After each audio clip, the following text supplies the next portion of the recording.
سلطان الله يا ربي أنت السلطان نحن عبيد أعوذ بالله من الشيطان الرجيم بسم الله الرحمن الرحيم الله أكبر الله أكبر الله أكبر لا إله إلا الله الله أكبر الله أكبر ولله الحمد لله وشكر لله ولا إله إلا الله والله أكبر ولا حول ولا قوة إلا بالله العلي العظيم دستور مدد يا سيدي مدد يا الله أتي الرسول والأولي الأمر منكم عيد مبارك سعيد كل من أنتم بخير إن شاء الله.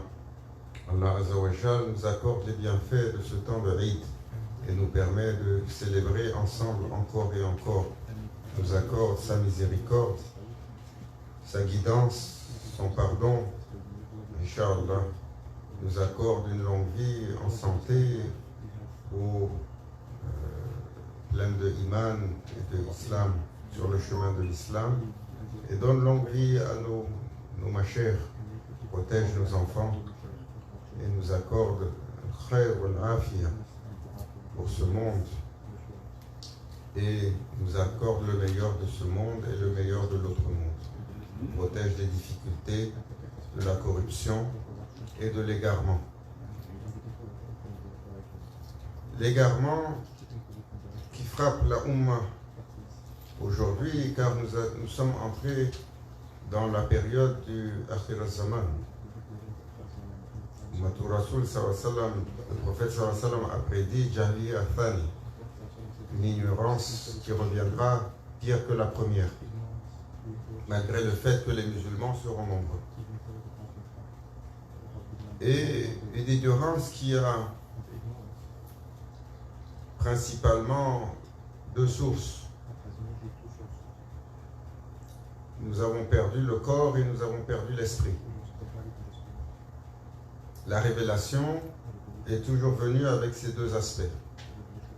Le corps, c'est-à-dire les règles, les principes, et l'esprit, la spiritualité.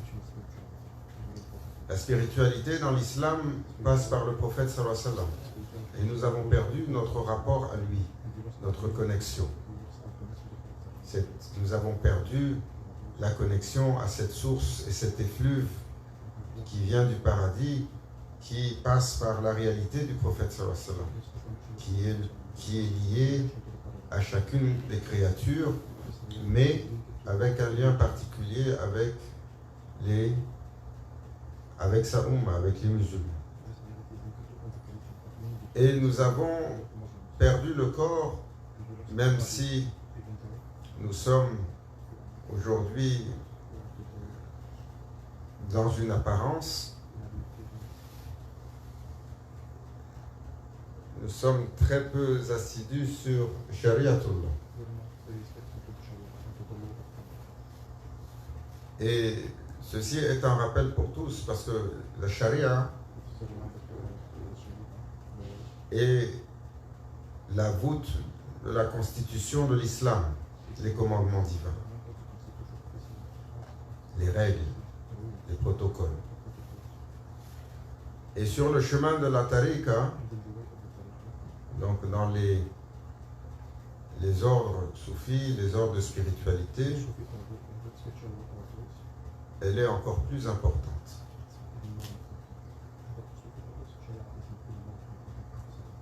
Et aujourd'hui, le shaitan se joue des musulmans, car tout le monde est devenu un expert, un commentateur. Chacun a son opinion. Chacun a son opinion sur les versets, sur la compréhension de l'islam, parce que nous avons une centrale de Ahl-Sunnah wal Jama'a et la main qui tenait ce corps central. La main qui tient le corps central, sultan. Le sultan en islam, ou le Amir al-Mu'minin, le commandeur des croyants, ou le khalifa ou l'imam de la Ummah. C'est une fonction, regardez dans la charia, c'est une fonction si importante qu'elle est un précurseur pour pouvoir estampiller la charia. La validité de la charia parce qu'elle est sous l'égide d'un sultan. Et c'est lui qui en est le garant et le protecteur. Et Shaitan, Sa'idou Billah, a réussi à manœuvrer de façon habile pour nous défaire de notre sultan, avec le dernier sultan Osman, le sultan Abdelhamid Thani. Et donc, depuis un siècle, il n'y a pas de tête. Alors, la loi s'est éparpillée, la corruption est rentrée partout, les interprétations se sont multipliées et le corps central alors a perdu de sa ferveur. Et sous les idéologies extrêmes qui sont sorties à droite et à gauche, beaucoup de gens ont été réticents et se sont éloignés. Mais aujourd'hui, tout cela est remplacé par un grand cheikh qui enseigne tout le monde. Cheikh Google.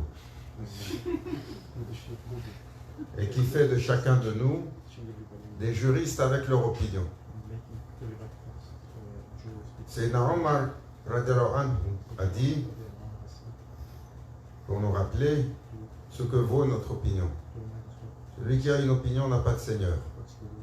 Et celui qui a un seigneur n'a pas d'opinion. En matière de religion, en matière de din, sur les principes directeurs. Maintenant, si on veut discuter de la recette de la salade de choux, chacun a son opinion là-dessus. Ou la décoration de nos demeures, les goûts ne se discutent pas, chacun peut donner son opinion. Et pour les choses du din, on ne peut pas donner son opinion sans une base légale et donc sans une autorité et une autorisation pour débattre des questions doctrinales ou de jurisprudence. Sinon, ça donne exactement ce que nous avons aujourd'hui, une cacophonie sans fin. Alors le shaitan a trouvé le filon pour s'amuser avec la Ummah. Et aujourd'hui, toutes sortes de positions très étranges. Vous trouvez chez les jeunes et parfois les moins jeunes des positions comme sur l'alcool. Ah, l'alcool, il n'est pas interdit. L'alcool, il n'est pas interdit que le Coran. C'est ce qu'ils disent. Qu'est-ce qu'ils disent? Quand ils sortent les versets, ils disent, il n'y a pas, c'est pas mentionné que c'est haram.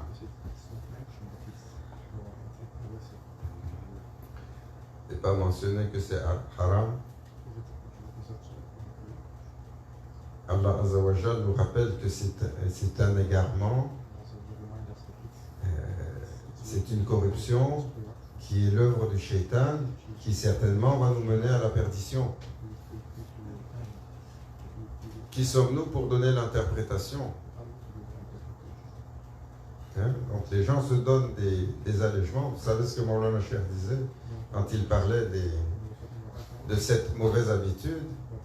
Il a dit, quand tu consommes, Shaitan aussi, il vient et il met son urine dans ce que tu bois pour te rendre et défaire ta pureté intérieure et ta lucidité. Donc, c'est un rappel pour tout le monde. Et surtout quand on vient des Aouïas, parce que des fois, on a l'impression, par la facilité de rentrer dans une zawiya, parce que c'est un espace qui est ouvert et tout le monde est invité, qu'il n'y a pas de règle. Je peux venir à la zawiya et je ne me couvre pas.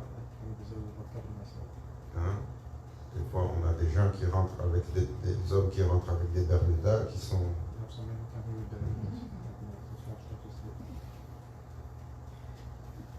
Même si c'est la limite, il y a un protocole pour entrer dans un lieu de culte qui est décent. Ou alors on dit, ah, Malish, c'est la zawiya, je n'ai pas besoin de mettre de hijab.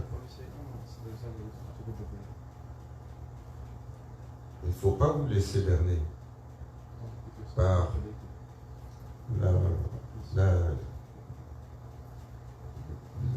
la non-contrainte apparente.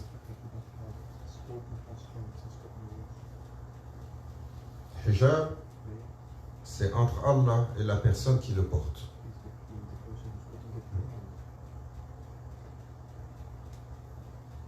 Et le prophète sallallahu alayhi wa sallam a rappelé entre l'une de ses épouses, ton Seigneur te voit, c'est assez. Il faut se rappeler que ceci est une place de dhikr. Et qu'est-ce qu'on retrouve dans les places de dhikr? Les anges. Et que font les anges quand ils sont en présence de personnes qui ne sont pas couvertes adéquatement? Ils ont de la pudeur. Donc, ils tournent le regard, ils se retirent. Quand on est dans notre environnement,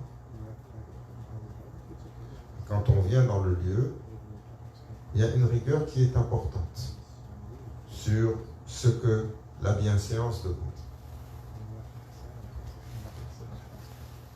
Et cela parce que les gens sont devenus des interprétateurs et des commentateurs, où c'est écrit dans le Coran, qu'est-ce que c'est. Mais nous oublions que la jurisprudence, elle a 5 ou 6 bases légales. Et ce, de la bouche du prophète sallallahu alayhi wa sallam. Pour nous enseigner, il questionna un compagnon et lui demanda: si tu dois rendre un jugement ou élaborer sur une question, quelle source tu vas regarder? Et le compagnon lui a répondu: je vais regarder le Coran. Et le prophète sallallahu alayhi wa sallam de lui répondre: Ahsan, c'est bien. Mais si tu ne trouves pas ta réponse dans le Coran, ça c'est le prophète sallallahu alayhi wa sallam qui parle. Pourquoi? Parce qu'il y a des réponses qui pour le commun ne sont pas dans le Coran. Pour celui qui a le hakika, qui a atteint l'ouverture de la réalité, il peut lire ce que le commun ne lit pas. Mais pour celui qui doit légiférer et qui lit le texte et qui doit s'appuyer sur ce qu'il lit dans le texte, il y a des choses qui ne sont pas. Nous devons prier, mais le Coran ne nous dit pas comment on prie. Comment? Alors, comment on a appris à prier? Avec ce que le prophète sallallahu alayhi wa sallam a enseigné. Alors, quand il a demandé à ce compagnon: si tu ne trouves pas dans le livre, où tu vas chercher? Il a dit: dans ta sunna, ya Rasulallah. Il a dit: Ahsan. Effectivement. Et cette sunna est importante. Et ça, c'est une mise en garde pour tous les gens qui jouent avec les hadiths aujourd'hui, les Qur'aniyoun ou tous les groupes étranges qui arrivent, qui disent on n'a pas besoin des hadiths, il y a tellement d'histoires dessus, juste le Coran. Ou qui essayent de nous éloigner de tout hadith qui n'est pas sahih. qui n'est pas de la plus haute classification. Donc les narrations prophétiques de ce qu'il a fait, de ce qu'il a dit. Et pourtant, le prophète sallallahu alayhi wa sallam était, comme disait notre mère, Sadatuna Aïcha, il était la manifestation du Coran vivant. Donc son geste, son caractère, son action, sa parole était une exégèse constante de tout ce qui est dans le Coran. Et donc ainsi, il a donné l'explication et l'extension de ce que nous ne pouvons pas avoir. Et donc sa sunna est excessivement importante et base donc de jurisprudence. Et il a demandé, et si vous ne trouvez pas dans la sunna, nous irons avec le consensus des ulémas.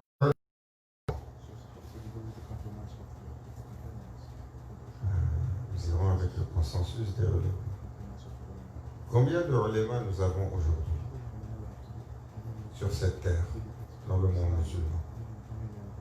Si on compte juste les ulémas et les imams, on parle de millions. L'Égypte à elle seule a produit 300 000 ulémas. Maintenant, leur qualité, alors voilà. C'est devenu un certificat pour un travail rémunéré, alors voilà. Mais beaucoup d'entre eux ont une base de savoir. Donc, disons 1 million de savants et de ulémas et d'imams. Combien d'entre eux vont vous dire que le musulman peut consommer de l'alcool?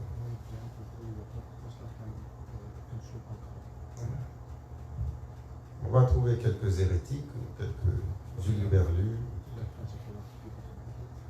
Et la quasi-majeure partie, à 99,9%, ne vont jamais transiger là-dessus. Car même si son interdiction a été progressive dans le Coran pour les compagnons, les gens doivent savoir que certains versets abrogent d'autres versets, que le prophète sallallahu alayhi wa sallam ne l'a jamais consommé. Et tous les compagnons qui l'ont touché l'ont arrêté. Et que le prophète sallallahu alayhi wa sallam a dit, celui qui le consomme, sa prière est suspendue entre les cieux et la terre 40 jours. Ya Yohannas, pour que la corruption qui est rentrée dans ton corps soit extirpée de ton énergie, de tes cellules, donc de ta matérialité, de ta spiritualité. 40 jours pour une purification. Et ceci n'est pas simplement valide pour une substance illicite, cela est valide pour toutes les substances de corruption. Et elles sont nombreuses. Un poison qui rentre, même un poison médical, combien de pilules nous avalons tous les jours? La molécule reste dans le corps 40 jours, et son effet, même si elle est diluée. Alors, pour ceux qui jouent avec ces lois et ces règles,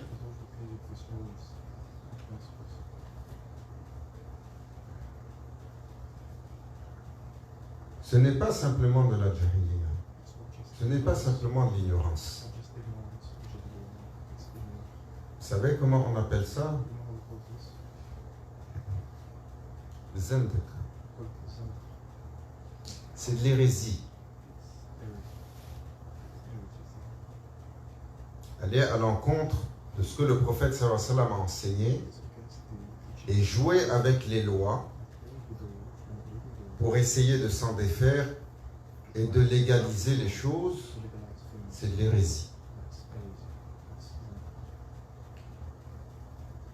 Ah ça, on ne veut pas suivre les règles. La ikra fi din. L'homme est libre. Il n'y a pas de nulle contrainte en islam. Pour ceux qui ne veulent pas suivre les règles, ne les suivez pas. C'est votre choix. Mais ne légalisez pas des positions que le prophète sallallahu alayhi wa sallam n'a pas légalisées. Car cela va jouer à l'encontre de vous le jour de la rencontre, le jour de la célébration, le jour de la distribution des stations et des récompenses.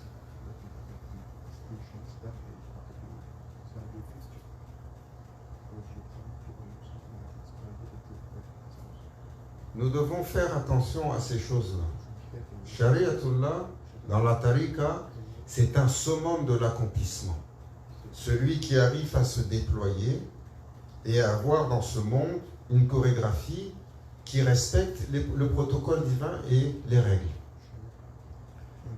La charia n'est pas un carcan dur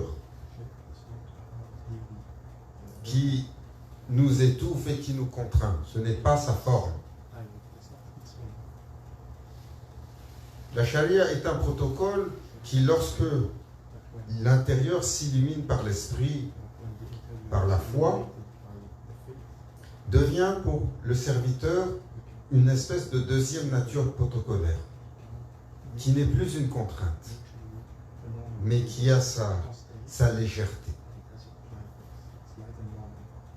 Et qui fait que le serviteur, dès qu'il avance dans une direction qui est contraire aux requêtes du Seigneur des mondes et à ce que son prophète sallallahu alayhi wa sallam a fait, il a une pudeur intérieure et il a un malaise naturel. Alors, troisième source, le consensus des savants. Et n'allez pas à leur rencontre. Quatrième source, si tu ne trouves pas, ô mon compagnon, chez le consensus à juger, j'irai par analogie. Frias, j'irai par analogie. L'analogie, c'est quoi? Allah Azza wa Jal, il a interdit le kamar parce qu'il est enivrant, il fait perdre la raison. Donc, toute substance qui me fait perdre la raison, je m'en abstiens. Et quelles sont ces substances? La liste est longue. Tout ce qu'ils ont légalisé, ce qu'ils n'ont pas légalisé, tout ce qui est naturel, tout ce qui est transformé ou tout ce qui est synthétique. Les drogues de synthèse qu'on a aujourd'hui, Allah sait combien il y en a, n'existaient pas du temps du prophète sallallahu alayhi wa sallam. Mais, parce que ça déstabilise la conscience, la raison, et nous fait perdre cette vivacité du jugement, on laisse de côté.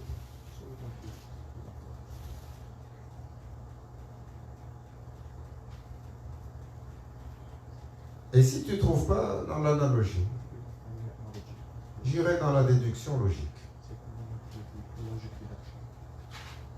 Dans la déduction logique, ce qu'on va appeler souvent le bon sens. Des fois, on a des jugements qui sont passés par des mollahs ou par des ulémas dans certains arrière-pays sans surveillance.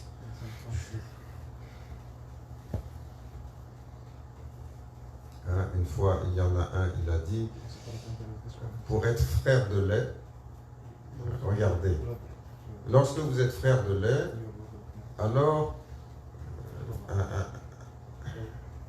un homme ne peut pas la présence d'une autre femme qui n'est pas, pour laquelle il n'est pas mahram, donc il n'est pas permis, selon la charia, sans qu'elle soit couverte. Donc dans la maison, lorsque la femme n'est pas couverte et que selon la couverture de sa chevelure ou ses bras, tous ceux qui ne sont pas autorisés, ceux qui sont autorisés, on dit c'est le frère, c'est le père, c'est le fils, c'est le mari, ne peuvent pas être dans son environnement immédiat. Ça, c'est la charia. Alors un savant, il est venu, il a dit, sauf si, pour cette femme, c'est comme son frère. Si c'est son frère, pas de problème. Mais est-ce qu'ils sont frères de sang? ou ils sont frères parce qu'ils ont partagé le même lait avec la même nourrice. Parce qu'effectivement, si vous avez partagé le même lait, alors que vous étiez enfant, vous ne pouvez plus vous marier et vous êtes considérés comme frères et sœurs de lait. Alors un savant smart, si vous voulez alors qu'ils cohabitent ensemble, qu'ils aillent consommer le même lait sorti du sein d'une même femme. Même s'ils ont 30 ou 40 ans. Si on trouve une femme capable de donner du lait, qu'ils le boivent chacun, après ils sont considérés comme frères et sœurs de lait, alors ils peuvent rentrer dans la même demeure. Ça c'est nos écoles de Relema qui ont produit des jugements comme ça.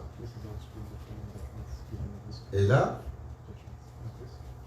pour le sens commun,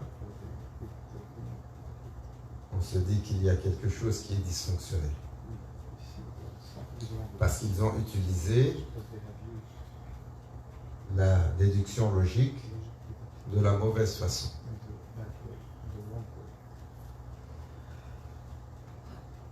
Et donc la logique est un principe de jurisprudence, mais elle a sa limite quand elle atteint le bon sens. Shaitan, Saïd Billah, est allé avec la logique. Je suis de feu, il est d'argile, je suis meilleur, alors je dois être en haut et lui doit être en bas. C'est des principes de logique. Donc la logique a sa limite, mais elle est une source de jurisprudence. Et cela donc faisait 5. Et dans une autre rencontre avec un autre compagnon, le prophète sallallahu alayhi wa sallam a rajouté, lorsqu'il a été questionné dessus, si tu ne trouves pas ta réponse, alors j'irai avec le ijtihad. Ijtihad, le libre arbitre. Et nous devons savoir que le ijtihad, alors, il n'est pas pour tout le monde. Il est pour les compagnons, savants, pour les enseignants, comme nos grands imams, pour certains grands mouftis, et que le commun ne peut pas faire le ijtihad. Pour pouvoir être dans cette espèce d'état de libre arbitre, il faut être comme un océan de connaissances qui a passé en revue toutes les autres positions, n'est pas arrivé alors sur son jugement établit une jurisprudence. Et donc cela n'est pas donné à qui. Même parmi les compagnons, tous n'avaient pas ce statut de mujtahid. C'est pour ça que les chers sont importants, parce qu'ils ont la connexion spirituelle dans la présence du prophète sallallahu alayhi wa sallam pour pouvoir donner un éclairement dans ce temps sur ces conditions, sur cette question, ce chemin est celui que vous devez baliser. Et ça, nous disait Maulana Cheikh Nazim, lorsqu'il avait du temps de grand cheikh, avec celui qui allait devenir le grand moufti de Syrie, Cheikh Ahmad Kuftaru, grand cheikh lui avait dit, Cheikh Abdullah Daristani l'avait appelé, parce que Cheikh Abdullah Daristani, le père de Cheikh Ahmad Kuftaru, était un de ses étudiants. Et il l'avait questionné. Comment tu établis comment tu établis ton jugement? Il a dit, je me réfère à ce que j'ai, je lis, je analyse, je cogite et je réponds. Il a dit, Yawala dit, pour pouvoir arriver à ce stade-là, tu as besoin d'une connexion spirituelle. Tu ne peux pas reposer sur toi seul. Sans cette connexion, tu es sujet à une erreur. Qu'Allah Azzawajal nous donne la bonne compréhension, nous assujettisse à la charia et nous renforce sur cela. Ila haratina bil Fatiha. Abdallah.